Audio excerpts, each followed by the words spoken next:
Muy buen día a quienes nos acompañan en esta última sesión del ciclo de webinars NSF 2018. Les enviamos un cordial saludo en nombre de NSF International. Mi nombre es Ariel Corbalán, soy gerente técnico de NSF Training and Education para Latinoamérica. Les recuerdo que esta sesión está siendo transmitida absolutamente en vivo para toda Latinoamérica a través de nuestra señal multimedia en nuestra plataforma Redditor. Para aquellos que nos acompañan habitualmente, agradecemos desde ya su participación en el ciclo de webinar 2018. Y aquellos que se integran por primera vez, les invitamos a revisar el ciclo completo disponible ya a través de nuestra cuenta de YouTube NSF International. NSF fue fundada en 1944 y nuestra misión es proteger y mejorar la salud humana en todo el mundo. Elaboramos estándares y certificaciones de salud pública que ayudan a proteger los alimentos, el agua, productos de consumo y el medio ambiente. NSF, como organización independiente y acreditada, evalúa, audita y certifica productos y sistemas, además de proporcionar capacitación y gestión de riesgos. Los servicios de NSF se encuentran disponibles en 175 países, por medio de 61 oficinas y laboratorios. Y en nuestra región posee oficinas estratégicas ubicadas en México, Costa Rica, Colombia, Brasil, Ecuador, Perú y Chile. Para aquellos que deseen conocer más sobre NSF, los invitamos desde ya a visitar nuestro sitio web www.nsf.org.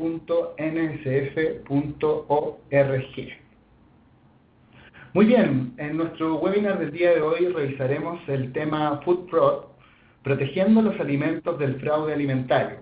Y para ello me acompaña nuestra experta NSF, ella es Verónica Pérez Cortés.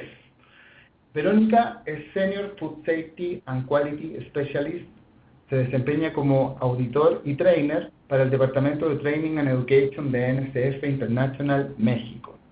Ella es químico bacteriólogo y parasitólogo, tiene un máster en Quality Management y además es auditora GFCI para estándares como BRC Food y FSC 22000.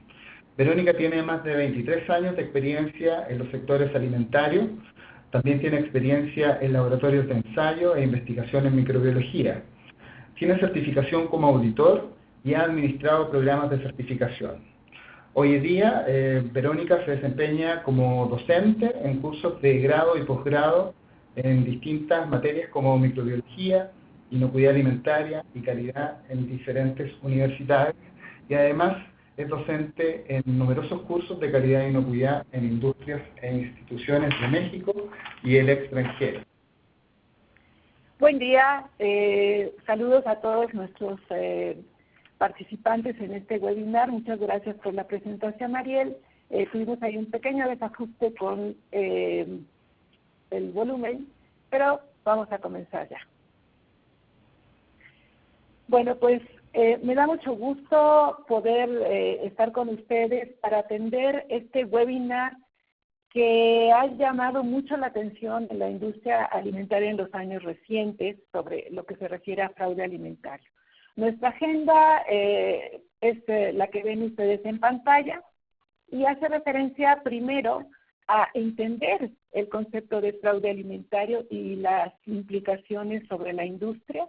Después vamos a ver cómo este concepto se ha enfocado en los protocolos reconocidos GFCI y posteriormente vamos a revisar ya detalles sobre cómo hacer la evaluación de la vulnerabilidad al fraude y definir medidas de mitigación y un plan antifraude y su mejora. Terminaremos con unas conclusiones generales y después abriremos un espacio para que hagan sus preguntas. Entonces, veamos el primer tema. Y el primer tema, vamos a explicar en primera instancia el término fraude alimentario con respecto a otros conceptos muy usados también en la industria alimentaria. En primer lugar, vean ustedes, tenemos dos planos, digámoslo así, el plano de contaminación accidental, el plano de adulteración intencional. Y bueno, en el lado de la contaminación accidental, vemos una práctica muy conocida, desarrollada desde los años 60, que es la prevención de peligros de inocuidad alimentaria, específicamente controlados a través de HACCP y en algunos casos definidos también por controles preventivos, como es el caso de la aplicación de FISMA. Como ven ustedes aquí, la inocuidad alimentaria es un tema de contaminación accidental, como hemos comentado, y bueno, trata de evitar las contaminaciones dadas accidentalmente por peligros físicos, químicos o biológicos, y esto está contenido en reglamentaciones y es algo que el mercado espera porque los consumidores esperan que los productos que compran no les causen daño. Tenemos algunos conceptos que no están exactamente en el plano accidental o de adulteración intencional, que se refieren al tema de seguridad alimentaria, que es más bien lograr un abastecimiento de la demanda de alimentos. A veces se traduce directamente del inglés en vez de inocuidad alimentaria. Y esto es causado normalmente por cuestiones políticas, regímenes dictatoriales o en situaciones de guerra o desastres naturales que impiden el abasto correcto. Del otro lado de la flecha tenemos la especificidad de los alimentos, que es más bien una situación definida por preferencias de consumo, por ejemplo, orgánicos o genéticamente no modificados, pero nuevamente no están en un plano de adulteración accidental intencional. Y vamos ahora con los dos conceptos vinculados a la adulteración intencional. Uno, que es la defensa alimentaria, que es en respuesta originalmente a actos delictivos o de bioterrorismo, cuya intención primordial es causar daño. Y se diferencia de la otra contaminación intencional, referida al fraude alimentario, porque esta es una contaminación intencional, pero con la idea de ganar dinero. Entonces, el móvil en ambos casos es distinto. Ahora, no es un tema que se haya definido desde hace mucho tiempo. Veamos dos conceptos, uno definido en el Códex, por ejemplo. Si ustedes ven en pantalla, vemos que el fraude alimentario es una cuestión relativamente reciente, emergente, que incluye todos los verbos que vemos ahí: adulteración, sustitución, dilución, simulación, falsificación, imitaciones, afirmaciones falsas, pero todas ellas con el propósito de una ganancia económica. Una definición más es la que vemos en el Códex, en el BRC, perdón, que es la sustitución, adición, dilución intencionada a un alimento o materia prima, o la falsificación de un producto con el propósito de ganancia financiera. Y la ganancia financiera puede ser a través del incremento del valor aparente de un producto o la reducción de costos en su producción final. Estos conceptos vienen desde la versión BRC 7, pero históricamente es un asunto que no es reciente. Fíjense, en esta publicación de antes de Cristo, casi 200 años, se estima que se consumían en Roma 180 millones de litros de vino anualmente, por persona 1 litro. Entonces, debió de haber una población de 500,000 de gentes en Roma, y yo me supongo que este alto consumo de vino se debía en parte porque no había una cuestión sanitaria para el abasto de agua, y también pueden imaginar que para producir esa cantidad de vino, pues se necesitaban muchos viñedos, mucha infraestructura para la fermentación, así que la forma de cumplir la cuota era diluyendo el vino con agua de mar, que no me imagino cómo se llama eso. Entonces, esto ya está reportado desde antes de Cristo. Más recientemente, por ahí del siglo XIX, Frederick Acton, él es la primera persona que reconoce la adulteración alimentaria y su efecto. Ustedes pueden ver en la segunda viñeta lo que él declara, y a mí lo que me llama la atención de esta declaración de Frederick es que pone de manifiesto por primera vez que la persona que trata de hacer un fraude lo que trata es de engañar al consumidor, ¿sí? Y no necesariamente afectarlo, sino simplemente ganar dinero a como dé lugar, aunque sea afectando al consumidor.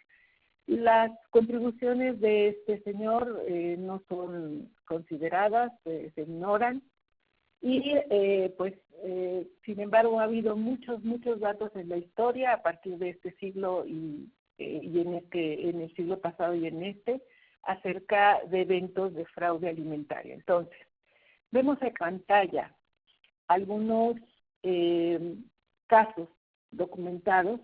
La selección que pueden ver en la tabla que está mostrándose es una selección que muestra los diferentes tipos de fraude. Por ejemplo, en el 85 en Estados Unidos, jugo de naranja que se declaraba no azucarado era adicionado con jarabe de azúcar. Aquí lo que vemos es una disminución en los costos de producción por una adición, una adición de un ingrediente no declarado.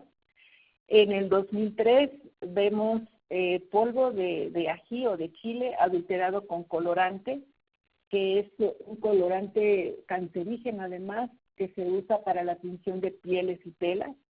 El efecto como ingrediente en este tipo de salsas implicó no nada más el retiro de la salsa, sino de los platillos que se hacían con las salsas. Así que tuvo un efecto en Europa y en Norteamérica. En el 2008, en China, se documentó la adición de melanina en leche con la idea de aumentar el valor aparente del producto, haciéndolo ver con más contenido de proteína.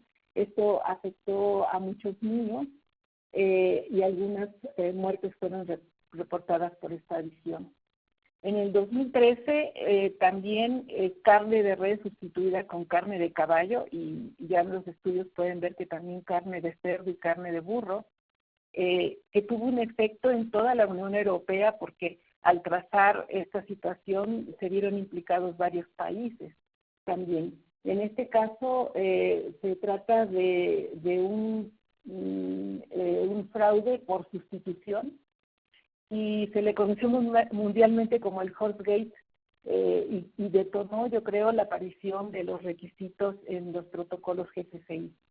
Hay otros casos más, por ejemplo, de la sustitución de miel común con una que se sustituyó o se adicionó a miel premium, y la que está aquí en la tabla más reciente es la mezcla de carne expirada o subestándar que se colocaba en vez de carne de primera calidad. Esto también sucedió en algunos casos en Brasil, y bueno, era también un tipo de mal etiquetado por falsificación de la vida útil.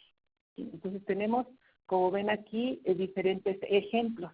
Además, si ustedes analizan cada uno de los casos, verán que todos ellos, o que no todos ellos, causaron realmente enfermedad en quien consume. Entonces, otra de las características, digamos, del fraude alimentario es que puede o puede no hacer daño a quien lo consume.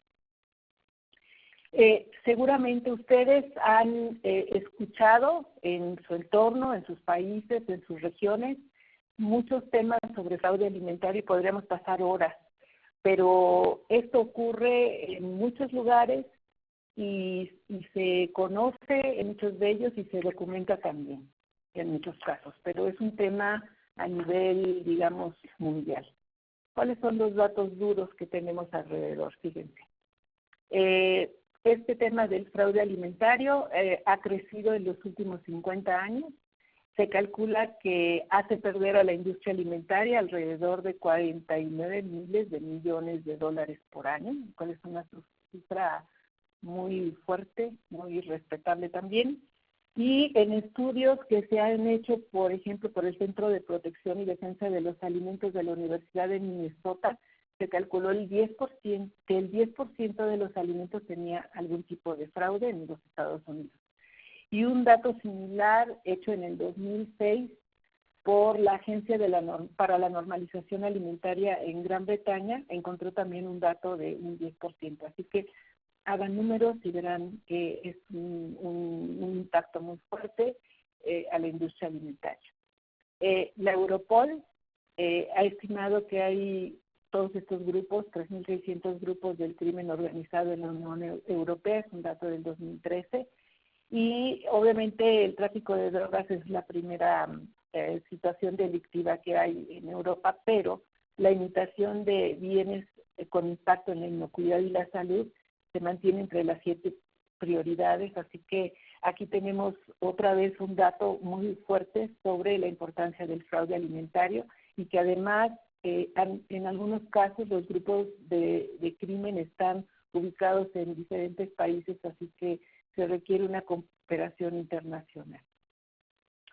Ahora, en estas diapositivas lo que vemos es algunos ejemplos un poco más a detalle de los verbos que hemos visto, pero recuerden que el fraude es motivado económicamente. Entonces, puede ser mezclar líquidos de menor valor con otros de mayor valor. Siempre vamos a ver que hay una diferencia en el precio entre lo que se usa para hacer el fraude y el producto que se está adulterando. Esa diferencia va a apoyar a que haya una motivación del defraudador a hacer su actividad.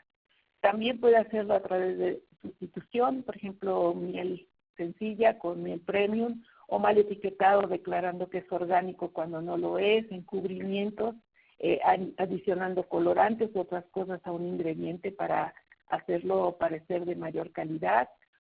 Puede ser también que se agregue un producto no declarado, por ejemplo la melanina, que aumentó las características en cuanto a contenido de proteínas en leche, o imitaciones ya sea de empaque, de recetas, de métodos de procesamiento de un producto conocido, o venta de excedentes, por ejemplo, que ya están próximos a caducidad y que los revuelven con productos correctos a fin de darle salida a excedentes de producción.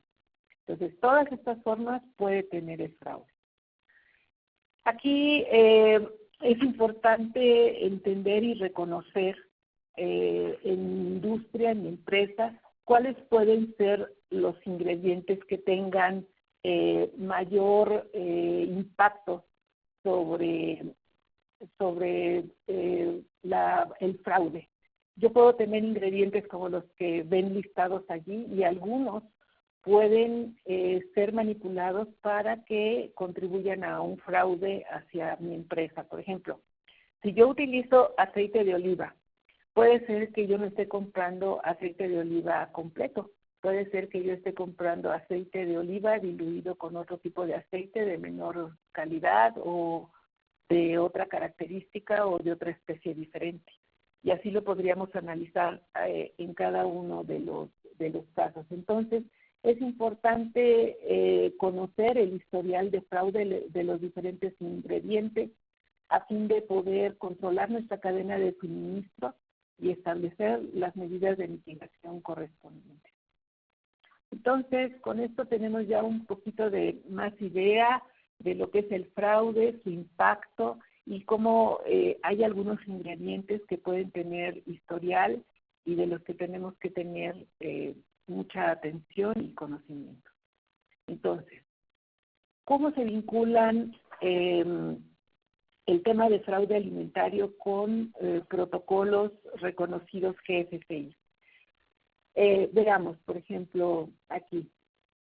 El sistema de gestión, tradicionalmente todos los sistemas de gestión de inocuidad se han enfocado a la contaminación no intencional, ¿sí? Por ejemplo, la mayoría o todos los que están aprobados GFCI tienen que tener HACCP.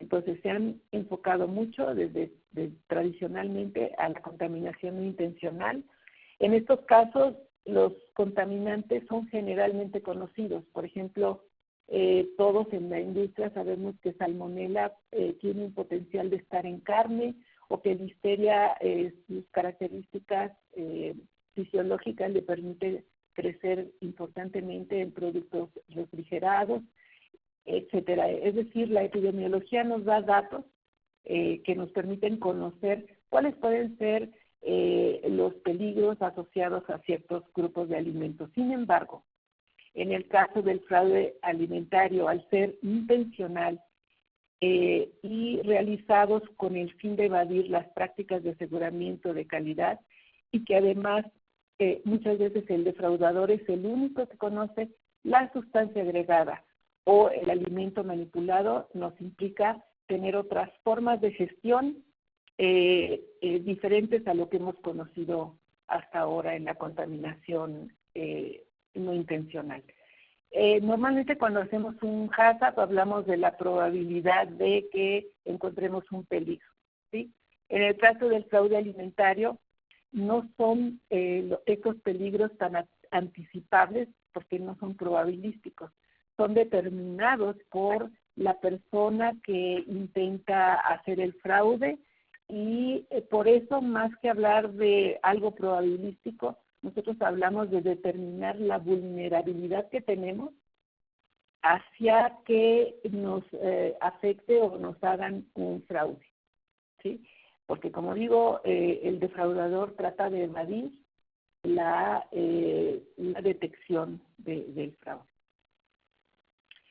Entonces, tenemos que mantener en mente, primero, los perpetradores de un fraude buscan un beneficio económico. No tienen a veces conocimiento o son a veces negligentes en cuanto al impacto que puede tener en el consumidor. ¿Sí? Ellos, su principal objetivo es ganar dinero, entonces no están tan conscientes ni tan conocedores del impacto.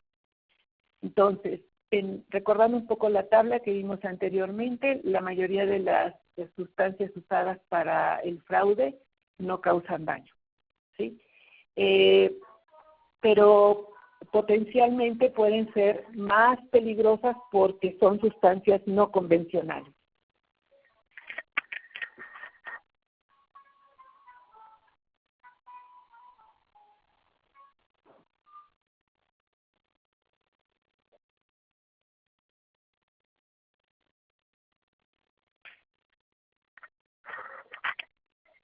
Ahora, GFCI, reconociendo este tema, ha publicado un documento guía que te pide evaluar la vulnerabilidad al fraude que puede tener una empresa, definir un plan de control para el fraude alimentario, y en este plan vamos a definir medidas de control para apoyar que podamos minimizar nuestra vulnerabilidad al fraude y, hasta donde sea posible, integrarlo también al sistema de gestión. Vamos a verlo un poquito más adelante esto también.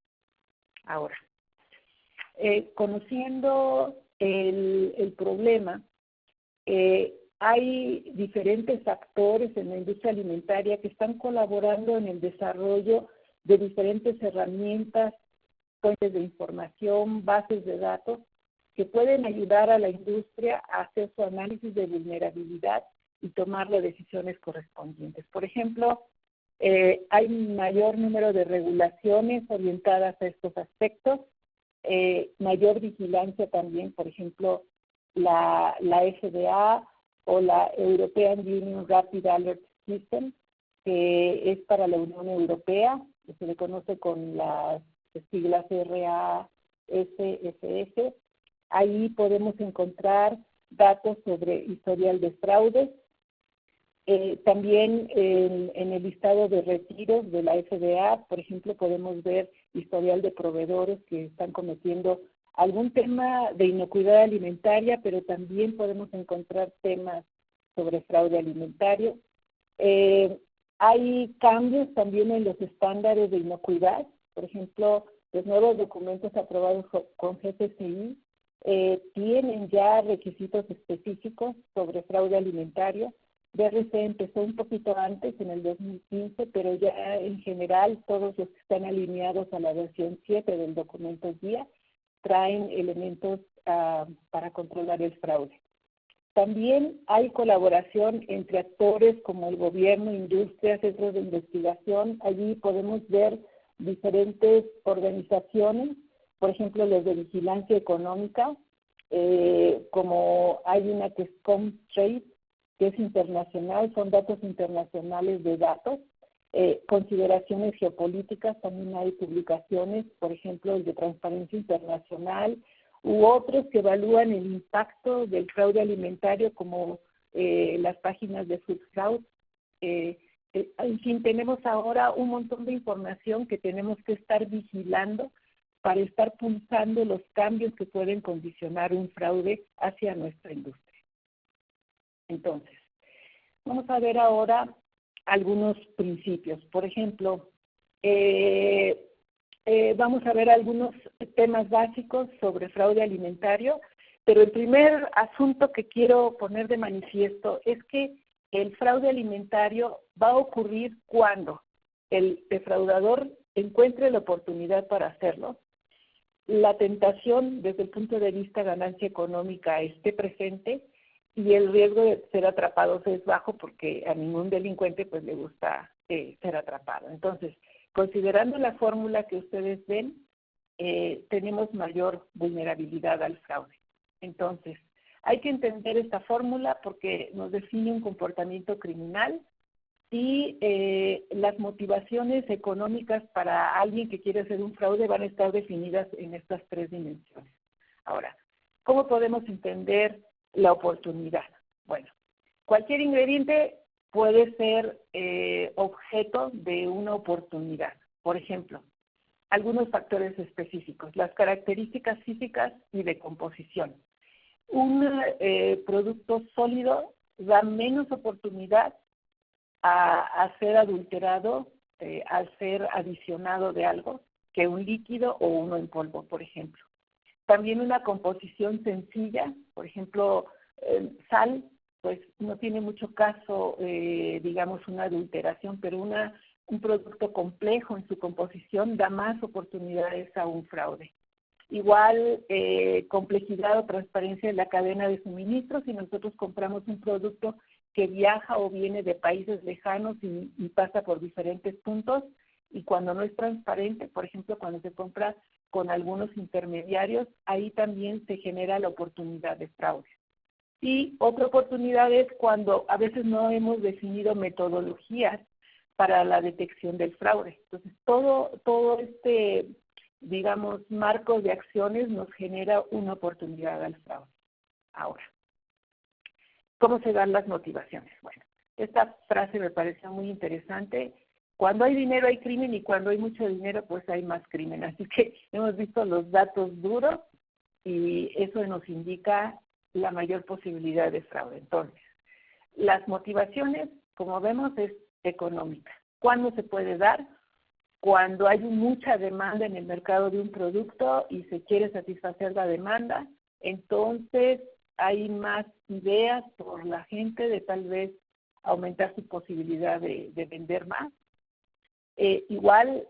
Cuando tenemos menor competencia, pues hay menos necesidad de sustituir ingredientes, pero cuando hay una mayor competencia, hay más necesidad de sustituir ingredientes y muchas veces con temas vinculados al fraude. Y desde luego, las motivaciones pueden ser económicas de dentro de la organización. Las medidas de control. Bueno, acuérdense, la persona no quiere ser atrapada. Entonces, ¿quién es el ente responsable de atender y de generar las medidas de control? En general, la primera fuerza sería la propia empresa, ¿sí?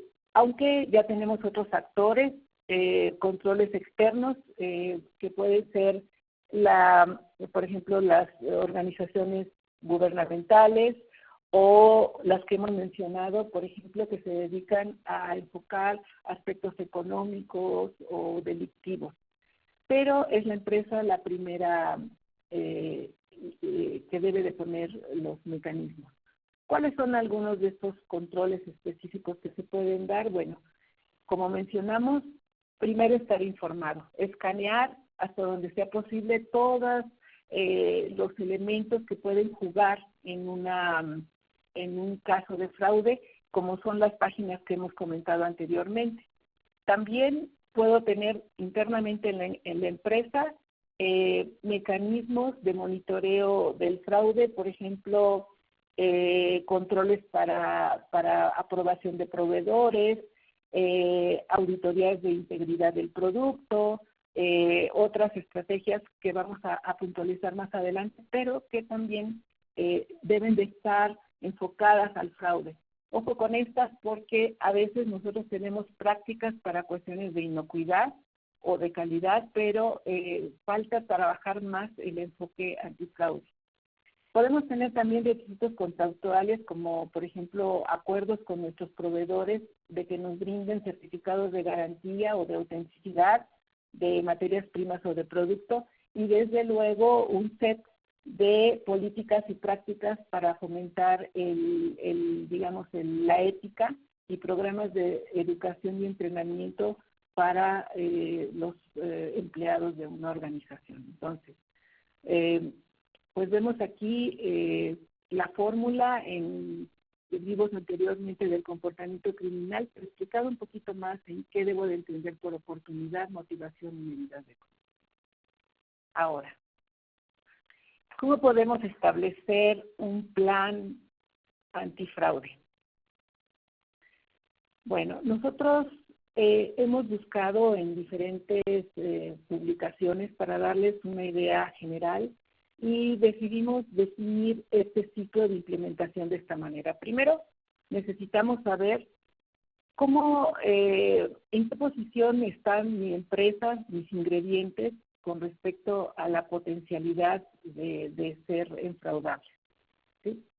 Después, ya con datos duros que los voy a encontrar con los datos de inteligencia de información que hemos comentado, vamos a evaluar la vulnerabilidad al fraude alimentario, definir en función de mis vulnerabilidades encontradas las estrategias de mitigación correspondientes e integrarlas en la gestión de la empresa, de tal manera que sumen, que haya un efecto sinérgico en esta gestión y también implementar los controles, pero evaluarlos para que podamos nosotros tomar decisiones sobre su mejora.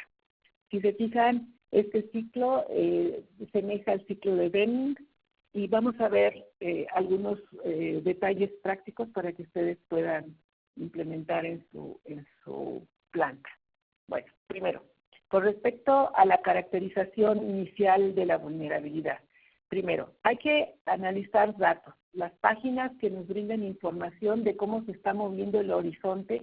Las cosas pueden cambiar de un año al otro por cuestiones de clima, por cuestiones políticas, por cuestiones de mercado, de demanda, etcétera. Entonces, hay que estar escaneando el horizonte con respecto al fraude de los alimentos. Después,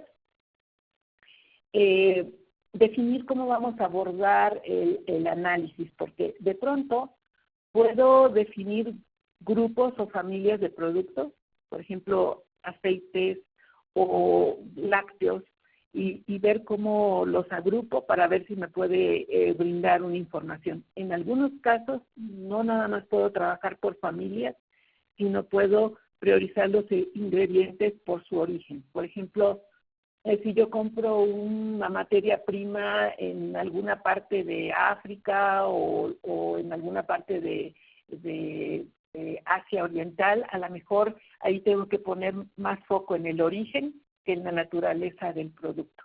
Y el tercer elemento a ver en esta parte es definir el equipo que realizará la evaluación de la vulnerabilidad. Pueden ser personas, por ejemplo, de compras o de calidad o de regulación, análisis de laboratorio, auditorías, pero también pueden ser personas que tengan un expertise específico como asuntos corporativos o evaluaciones geopolíticas. Todos aquí van a a requerir establecer su conocimiento para definir cómo podemos ser o no vulnerables en una empresa. El siguiente paso es ya hacer la evaluación de la vulnerabilidad al fraude. Hay muchos métodos definidos.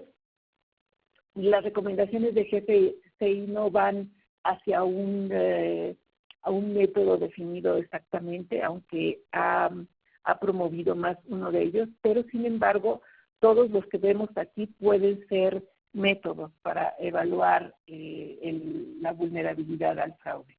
Empezaré por comentar el método que tenemos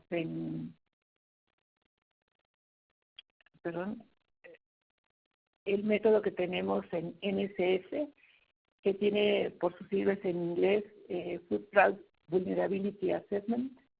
Es un modelo que se basa en analizar las posibles vulnerabilidades y la situación de los productos con base en analizar tres aspectos. ¿Qué tan rentable es el fraude? ¿Qué tan fácil es llevarlo a cabo? ¿Y cuál es el riesgo de ser descubiertos?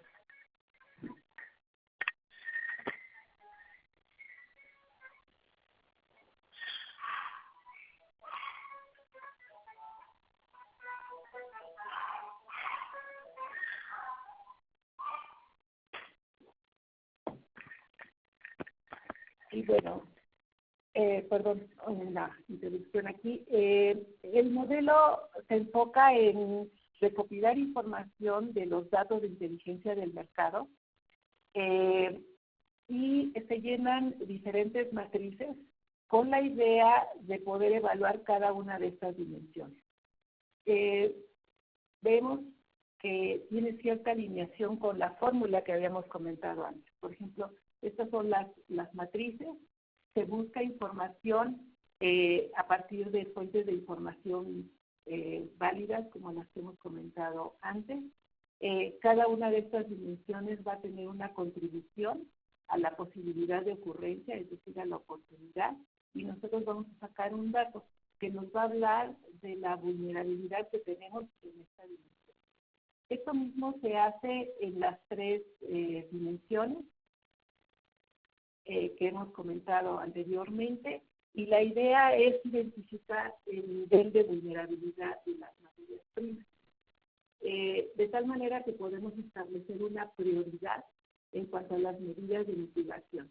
Mientras obtengamos un valor mayor en cuanto a la contribución de cada una de las matrices, nosotros tendremos una idea de la prioridad de las medidas de mitigación. Las medidas de mitigación deben alinearse a las dimensiones más sensibles en cuanto a la vulnerabilidad al fraude y también pues el modelo nos orienta a la revisión sistemática del plan porque habla de que pueden estar cambiando estas variables. Por ejemplo, los datos de Transparencia Internacional son diferentes del 2016 al 2017 y esto nos implica que tenemos que estar revisando la información para poder tener una aproximación más real en función del tiempo. El modelo también plantea algunos elementos de qué hacer cuando los productos ya dejan el producto y cómo manejarlo en función a otros elementos del sistema de gestión. Tenemos aquí el método B. Probablemente no vean todos los datos, pero quiero comentarles que en esta sección, donde está el puntero rojo, tenemos los factores que pueden contribuir a un fraude. Por ejemplo, algunos factores contribuyentes pueden ser, por ejemplo, la complejidad de la cadena de suministro. O puede ser el historial del proveedor, que se puede ver aquí. El historial del proveedor puede ser buena, pero también puede ser deficiente. Entonces, dependiendo de los datos que tengamos del proveedor, podemos ubicar nuestra vulnerabilidad aquí. Por ejemplo, si nosotros compramos en mercado abierto, pues no sabemos los antecedentes de la materia prima y estamos vendiendo. Pero si tenemos una relación continua con el proveedor, obviamente podemos estar en una situación más favorable. Otro caso puede ser, por ejemplo, las prácticas de control que yo tengo. Si no tengo ninguna práctica de control relacionada a contener el fraude, puedo estar en la posición roja, o puede ser que sí tenga yo prácticas y estoy en una posición más hacia el lado verde. Esta tabla debemos de analizar producto por producto y luego podemos contrastar el efecto que puede tener el fraude. Por ejemplo, nos puede impactar desde que pongan en riesgo a la empresa por cuestiones económicas, hasta que no implique tanto aspecto económico. Y hay otros factores que pueden ser importantes, ¿sí? Entonces, los diferentes alimentos pueden tener un poquito menos o un poquito más potencial de fraude, que pueden impactar tanto la cuestión económica, o el impacto también puede ser a la salud. Y buscando la combinación de estas dos tablas, podemos tener este modelo cuadrático, como lo hemos practicado en otros casos para HACCP, y podemos tener los factores contribuyentes aquí, que los vamos a buscar en el paso 1, y también los factores de impacto que están en la parte 2, en el paso 2 y en la parte izquierda de nuestro modelo cuadrático. Entonces, igual que en HACCP, cuando nosotros tenemos factores contribuyentes y el aspecto económico, nos va a dar un escenario en donde no se necesiten controles o se necesiten poner nuevos controles. La matriz cuadrática nos va a dar en general 3 opciones. Nuevos controles se requieren, nuevos controles deben de ser considerados y nuevos controles son fuertemente recomendados, que son los que están en la parte roja de la tabla. Otro método más, desde la versión 7 de BRC se incluyeron los requisitos del fraude alimentario, se mantienen en la versión 8, y desde la versión 7 se metió una guía, o está disponible una guía para comprender la evaluación de vulnerabilidad al fraude. Entonces, tomamos uno de los métodos que se citan aquí, que es el número de prioridad de riesgo. También aquí hay 3 criterios: la oportunidad de ocurrir, la probabilidad de detección y la rentabilidad, ¿sí? ¿Qué tan rentable es cometer el fraude? Y nosotros podemos calificar o clasificar digamos, cada una de estas variables con números del 1 al 5. Por ejemplo, oportunidad de ocurrir. Si es muy improbable, le vamos a dar un valor bajo, pero si es muy probable de ocurrir, porque por ejemplo nuestro producto sea en polvo, le damos el valor 5. La probabilidad de detectar, si es muy fácil detectar, le damos el 1, pero si es muy improbable detectar, le damos el valor 5. Igual la rentabilidad es inversa. En este caso, muy baja la rentabilidad, le damos un valor 1, pero si la rentabilidad es muy jugosa, le damos un valor 5. Con estos datos, que los voy a buscar también en los datos publicados, en las bases de datos, en las fuentes de información que hemos comentado previamente, podemos tener escenarios como estos. Supongamos estas materias primas, estos datos que se pueden ver en las siguientes columnas, por ejemplo aquí, y el producto de estos valores los vemos en este número de prioridad de riesgo que tenemos en la tabla derecha. ¿Eso qué nos quiere decir? El grupo A es un grupo de materias primas de bajo riesgo, las prácticas actuales son suficientes, y me voy al extremo, el grupo D tiene un riesgo elevado, entonces se conoce que el producto históricamente es adulterable, los métodos de detección son inadecuados o insuficientes y por lo tanto se requieren medidas adicionales. En este caso puede ser una parte optativa de medidas proporcionales para contener el fraude.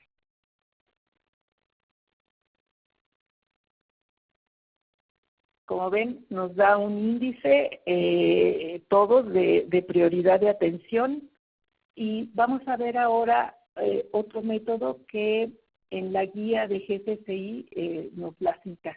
Este método es apoyado por GFCI, pero insisto, en su documento guía no dice que es obligadamente su uso en los protocolos GFCI.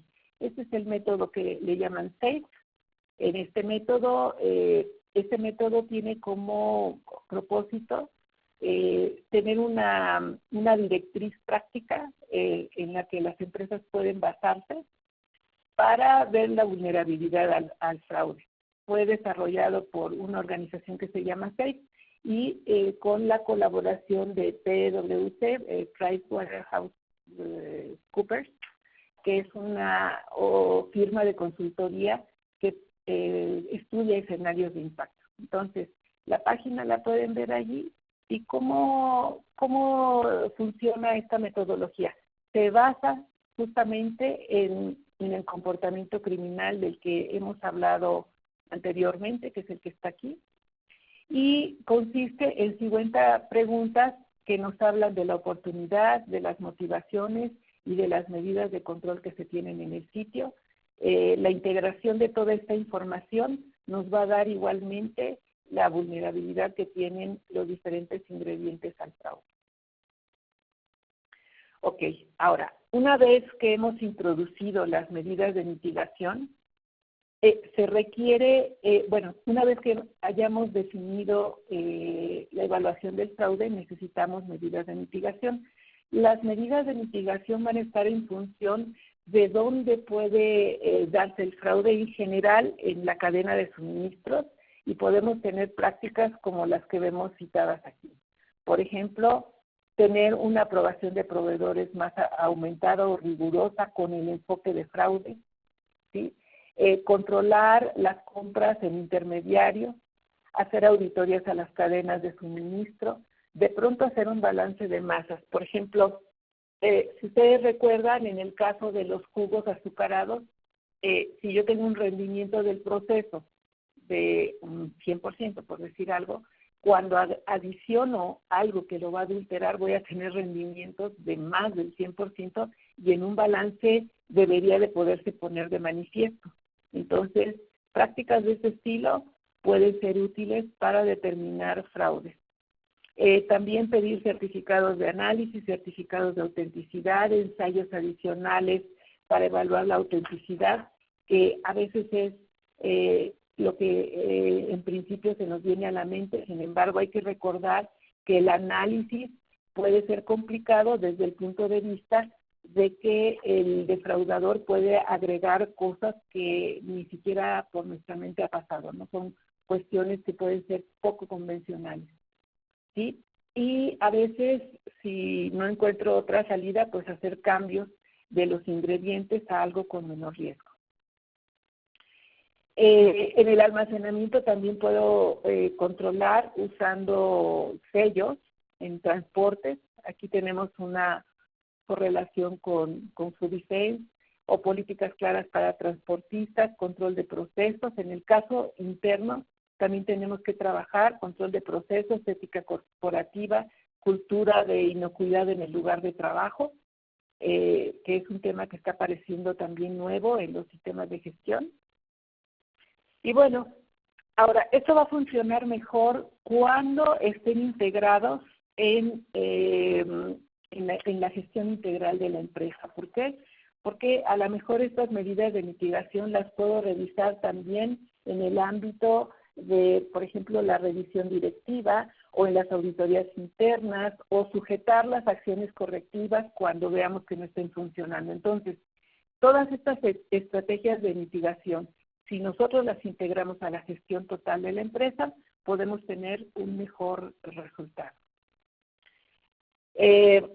La evaluación, el monitoreo de estas prácticas nos va a permitir también cerrar el ciclo de Deming a través de definir medidas de mejora, y tenemos que recordar también que tenemos que escanear el horizonte de manera sistemática, porque el grado de vulnerabilidad puede variar tanto por las prácticas que nosotros estamos implementando como con una situación de mercado, política, ecológica que puedan variar, digamos, la aplicación de las medidas de mitigación. Hay elementos que pueden detonar la revisión del plan, por ejemplo, nuevas materias primas, cambios de países de origen, cambio en el costo de las materias primas, cambio en la disponibilidad de material, por ejemplo, en casos donde partimos de materias que se cosechan y que pueden ser afectadas por cambios climáticos, surgimiento de nuevos riesgos, etcétera. Publicaciones de científicas que nos indiquen algún cambio, etcétera. Entonces, bueno, hemos visto rápidamente esto, vamos a las conclusiones. El fraude alimentario es un crimen que está emergiendo, que tiene impacto económico en la industria. Su importancia hace que se incluya como parte de los documentos GFCI y los protocolos aprobados. Todos alineado al documento guía de GFCI implicará la evaluación de la vulnerabilidad al fraude y definir un plan de acciones de mitigación. Vimos diferentes métodos para hacer el análisis de vulnerabilidad. Todos están publicados, definidos. En NSF tenemos información y cursos que les pueden apoyar en esto. Además, los planes de mitigación del fraude alimentario deben de ser documentados, gestionados preferentemente junto con el sistema normal de la empresa, y además es necesario revisar estos planes y las medidas para asegurar su efectividad y su mejora. Muy bien, pues es lo que tenía que ver. Damos paso ahora a Ariel para que coordine las preguntas que ustedes hayan hecho en el chat. Muchísimas gracias. Muchas gracias, Verónica. Y fíjate que te comento que han estado llegando muchas preguntas a través del chat, así que ya he ido seleccionando algunas para que las podamos revisar. Una de las primeras que quisiera revisar, porque tiene que ver con los fundamentos de lo que explicaste al inicio, así que si pudieras aclarar. Te hace la pregunta acá: ¿producir un alimento con un gramaje distinto al definido es considerado un fraude? Bueno, veamos esto. Acuérdense que nosotros vimos tres variables. Vimos la oportunidad, vimos la motivación y vimos la posibilidad de no ser detectado. Si esa situación se da para ganancia económica y con la idea de no ser detectado, me parece que sí, es un fraude. Y es un fraude de tipo económico. Perfecto. Muy bien. Por acá nos llega otra pregunta, Verónica, que dice: ¿solo consideran riesgos de fraude asociados a las materias primas o ingredientes? ¿No se considerarían opciones de fraude en las líneas de procesamiento? Bueno, acuérdense que para contener el fraude sí tenemos que mejorar la situación digamos, ética dentro de la empresa. Sin embargo, si se usa alguna situación dentro de las líneas de proceso, también esto me parece que puede estar mayoritariamente vinculado a un tema de defensa alimentaria. Recuerden que en defensa alimentaria la persona que puede actuar como, digamos, terrorista puede ser alguien interno dentro de la empresa, que puede ser un trabajador descontento. Entonces, si esa es la situación, más bien el enfoque debería de darse hacia defensa alimentaria más que fraude. El fraude, cuando implica una ganancia fuerte, una ganancia sistemática, está dado más bien por la adquisición de materias primas. Así que en la mayoría de los sistemas, y incluso en FISMA, se enfoca hacia la cadena de suministro más que en la cadena, en el proceso de producción. Perfecto. Muchas gracias, Verónica. Otra pregunta que se repite bastante por parte de nuestros asistentes del día de hoy es: ¿dónde podemos encontrar información referente al fraude alimentario para distintas categorías. Por ejemplo, acá nos solicitan acerca de vegetales y frutas o fraude asociado a otras especies distintas. ¿Le podríamos recomendar a nuestros oyentes algún sitio web o alguna página que puedan visitar para ver qué es lo que está pasando a nivel mundial con el fraude? Sí, mira, hay muchas páginas, como les comenté. Una de las más socorridas, digamos, es la que es www.foodfraud.org. Pero como les digo, hay ahora muchísimos actores y muchísimas publicaciones. Ustedes pueden dar simplemente al buscador con las palabras de fraude alimentario y van a encontrar páginas sobre historiales de fraude, sobre consideraciones geopolíticas, como les comentaba, el de Transparencia Internacional. La FAO habla sobre precios, tiene una sección sobre índice de precios para ver anomalías económicas que pueden distorsionar, digamos, la producción.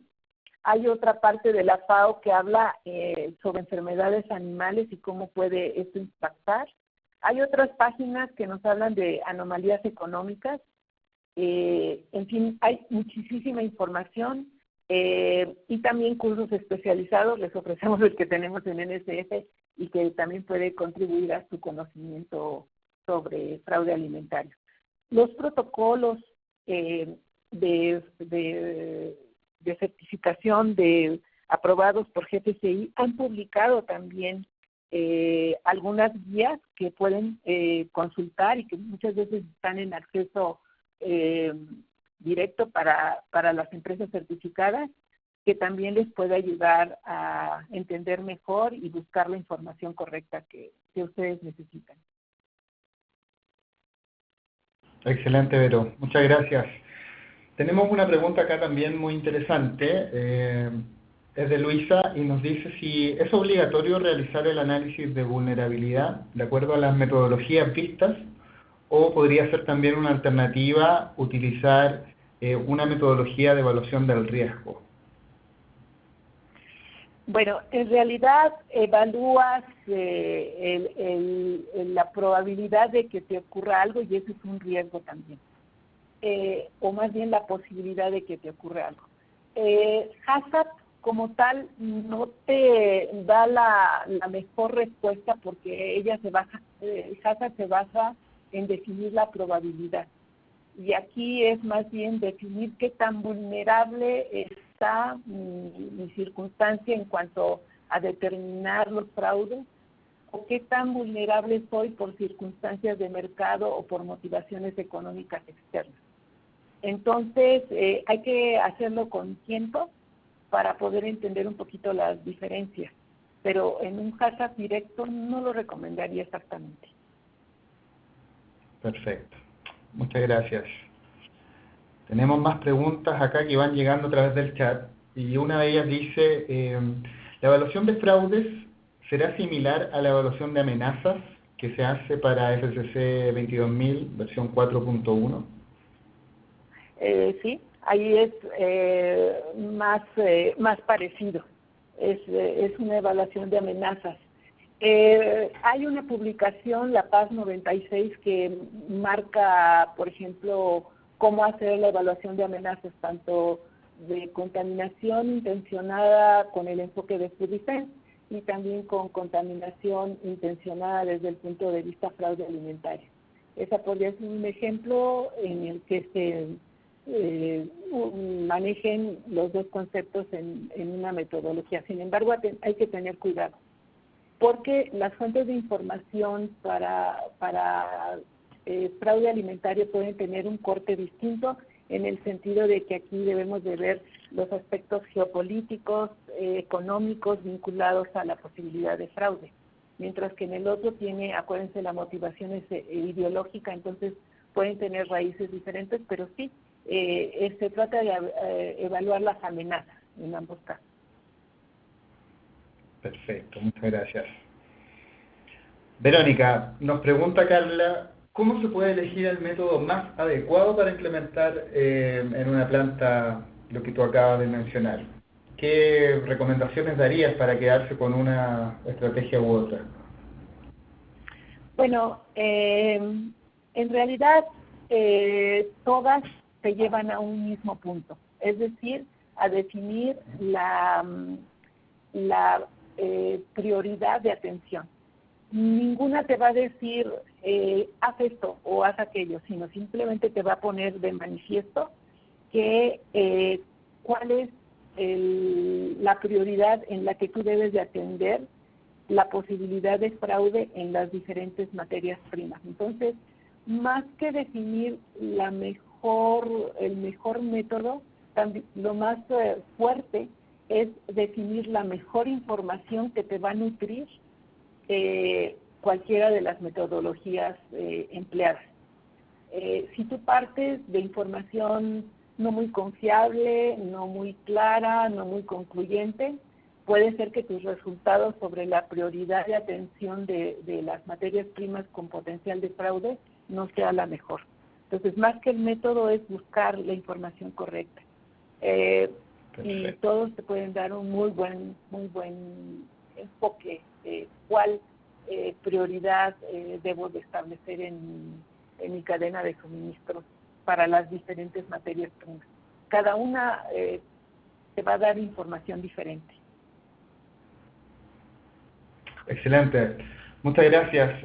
Acá tenemos otra pregunta que también es interesante de revisar porque hay muchas personas que han preguntado acerca de frutas y hortalizas. Y es bien sencilla, pero no deja de ser interesante la respuesta que tú puedas dar, Vero. Si mis hortalizas superan el límite máximo residual y las vendo, ¿estoy cometiendo fraude? A ver, el índice de residual se refiere a algún plaguicida o algo así. Generalmente sí, se ocupa para concentraciones de plaguicidas. A ver, regresemos a recordar el tema de la motivación, la oportunidad y el no ser detectado, ¿sí?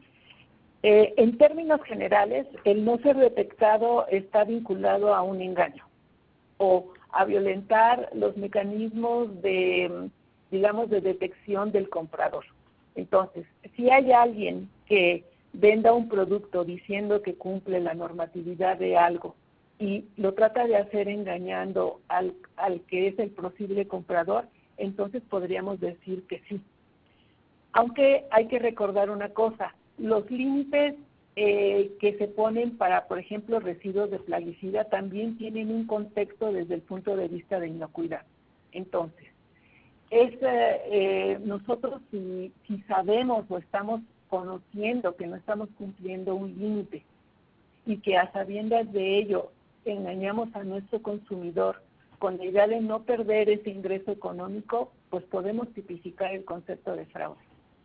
Aunque paralelamente también estamos haciendo un tema de inocuidad. Perfecto. Muy bien, muchas gracias, Vero. Dice acá también, ¿cuál sería la frecuencia con que se debe hacer el diagnóstico de vulnerabilidad si no hay cambios en los materiales y materias primas o en los procesos? ¿Existe alguna frecuencia establecida? Mira, es una pregunta muy interesante. Algunos esquemas de certificación plantean que anualmente se debería de revisar. Sin embargo, en las últimas láminas que nosotros pusimos, vemos que puede haber detonantes para la revisión.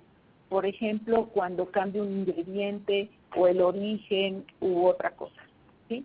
Lo que plantea la persona que hace la pregunta es que no cambia el origen, no cambia el ingrediente, no cambia el proceso de producción interno.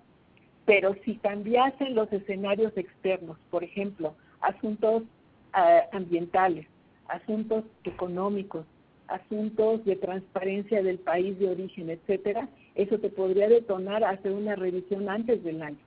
No nada más es lo que yo hago dentro de la planta, es también el contexto en el que se da una producción. Por ejemplo, mayor oferta y demanda. Una mayor oferta de algún ingrediente que tú necesites para hacer eso puede detonar un fraude. Entonces, consideren el aspecto general. Por eso les digo que no es que tenemos que considerar las variables económicas, ambientales, de la cadena de suministro. Si estas variasen, aunque los que él comenta no variasen, podría implicar un rehacer la evaluación de las amenazas. Excelente. Verónica, nos preguntan acá si debemos orientarnos hacia, mientras más grande sea nuestra cadena de suministro, podríamos tener mayor probabilidad de vulnerabilidad. ¿Cómo lo ves tú eso? Así es. Miren, hay algunos casos documentados, por ejemplo, veamos el caso de la salsa que les comenté que estaba contaminada con ají con Sudán 1. Entonces, ese ají se produjo en la India, se exportó a Inglaterra y después con esa salsa se hicieron N platillos y que podemos pensar en diferentes lugares. Entonces, mientras más larga es la cadena de suministro, pueden ocurrir accidentes, bueno, más bien intenciones de defraudadores en cualquier momento. Y mientras más larga la cadena, pues entonces hay más riesgo o más tentación para cometer un fraude. Entonces, sí, mientras más larga es la cadena, más posibilidad de fraude. Perfecto, por eso parte de las acciones de mitigación es evaluar la cadena de suministro. Así es. Muy bien.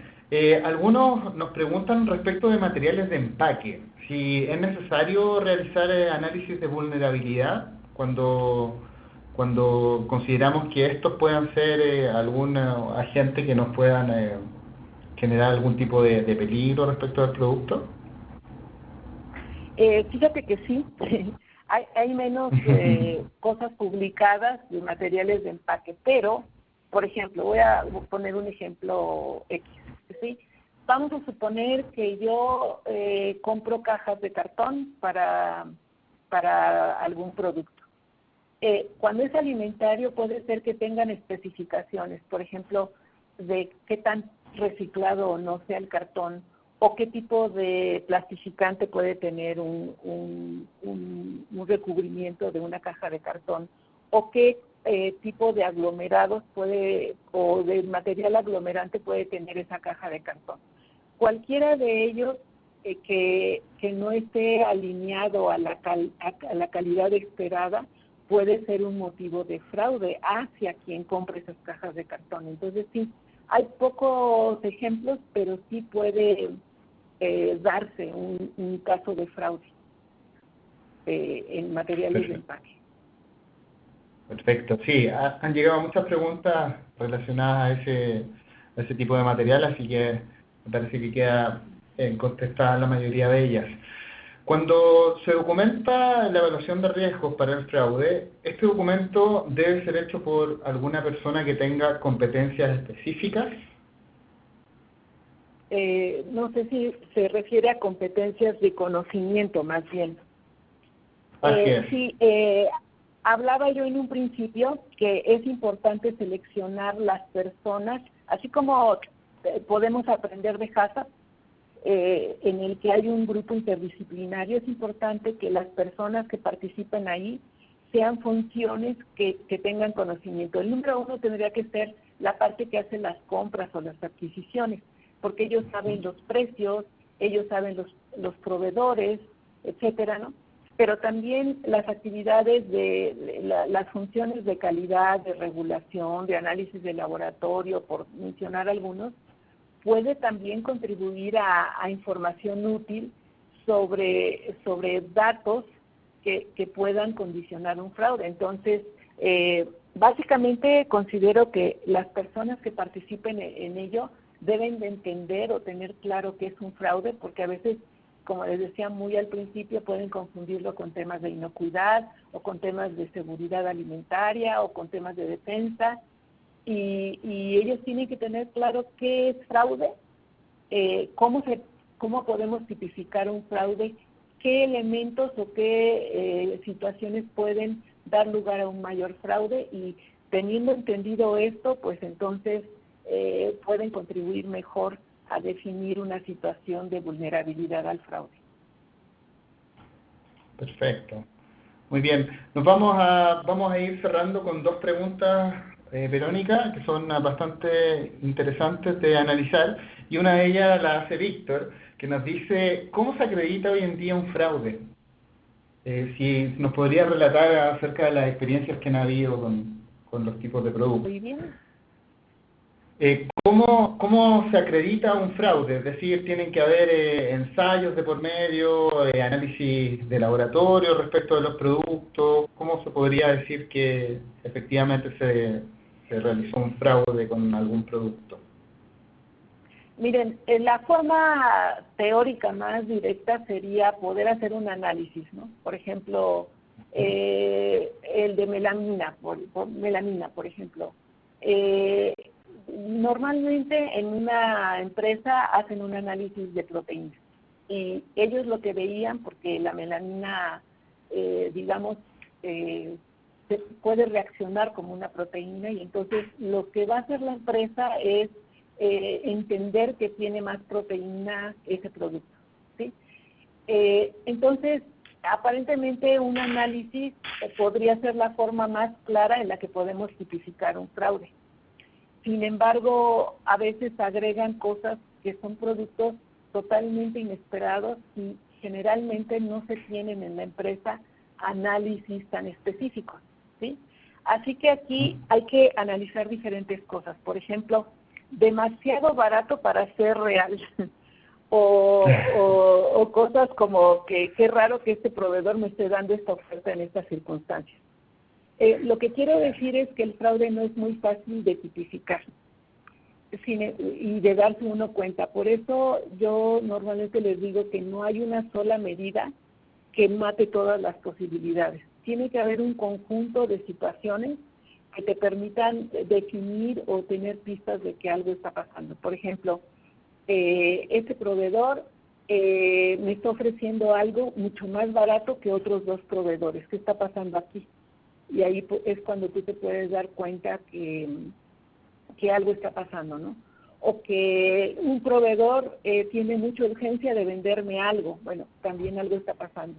O que por ejemplo, me están dando algunos datos medio raros en el laboratorio. Puede ser que te estén indicando algo, pero en términos generales, el defraudador va a buscar métodos muy creativos para evadir el ser atendido. Entonces, el análisis de vulnerabilidad te va a decir las diferentes dimensiones en las que puede un atacante hacer su fechoría, por decirlo de alguna manera, y entonces habrá que definir medidas de contención en esas dimensiones para que te sientas un poco más protegido, pero no hay un elemento único para poder tipificar el fraude. El fraude se va a dar cuando haya una intención de ganar dinero y que trate de evadir los mecanismos normales de identificación y que lo haga con la intención marcada de ganar el dinero. Eso es genial. Sí, me parece muy importante y quiero destacar algo de lo que acabas de decir, Verónica, que tiene que ver con que muchas veces también el entrenamiento respecto de fraude lo vamos a tener que llevar a los equipos de compra, porque muchas veces somos los que estamos en producción quienes pedimos un ingrediente, pero no nos enteramos si este ingrediente o estaba en una super oferta o algo así, y va a ser nuestra primera barrera de protección el equipo de compra, digamos que esté muy enterado de que eso podría ocurrir y podría ser una señal de fraude como tú nos mencionas. Exactamente. Por eso comentaba que sería de las primeras personas que deberían de constituir el equipo para hacer el análisis de vulnerabilidad, porque en términos generales ellos saben los precios, ¿no? Y si ven una oferta muy apetecible, pero también muy irreal con respecto a otros vendedores, pues algo está pasando allí. Así es. ¿Sí? Muy bien, muchas gracias. Y nuestra última pregunta es, tú nos mostraste algunas herramientas que podemos utilizar para la evaluación. Existen muchas más.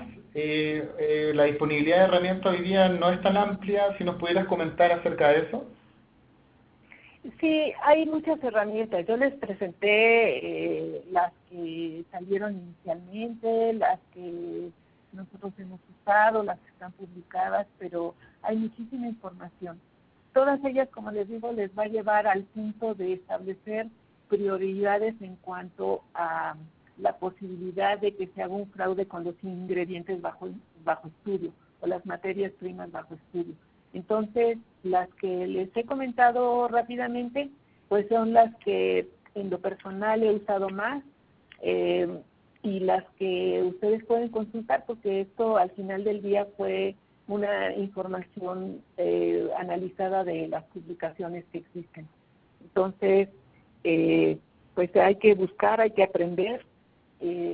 Nos cuesta un poquito de trabajo, como nos pasó como Hazard en un principio, pero realmente nos van a dar información útil. También va a depender de la información que consultemos para definir los datos del análisis de vulnerabilidad. Perfecto, Verónica. Muchas gracias y bueno, siguen llegando preguntas, pero la verdad es que no vamos a alcanzar en el tiempo que tenemos para poder contestarlas todas, así que desde ya me comprometo a hacértelas llegar para que las puedas revisar. Una pregunta que se repitió mucho fue si vamos a compartir el material de esta sesión, así que les estoy dejando en este momento en el chat el acceso a la cuenta YouTube de NSF International, donde ustedes van a poder revisar el video completo de la sesión cuantas veces quieran. Así que para aquellos que tenían esa preocupación, ahí les envío el acceso para que lo puedan revisar. Muy bien, te agradecemos enormemente, Verónica, que te hayas dado el tiempo. Sabemos que están con una agenda muy apretada y sin embargo han querido compartir esta información con nuestros clientes, así que te lo agradecemos de una manera muy especial en este cierre de año. No, al contrario, muchísimas gracias por toda la gestión, Mariel, y pues yo deseo que todos tengan un feliz año y que esta información les sea útil. Muchísimas gracias. Muchísimas gracias. Y a todos quienes nos acompañaron a través de todas las sesiones que tuvimos en este ciclo 2018 de Webinar NSF. Les deseamos un excelente cierre de año y esperamos encontrarnos con todos ustedes en el año que viene. Que estén muy bien, un abrazo y muchas gracias.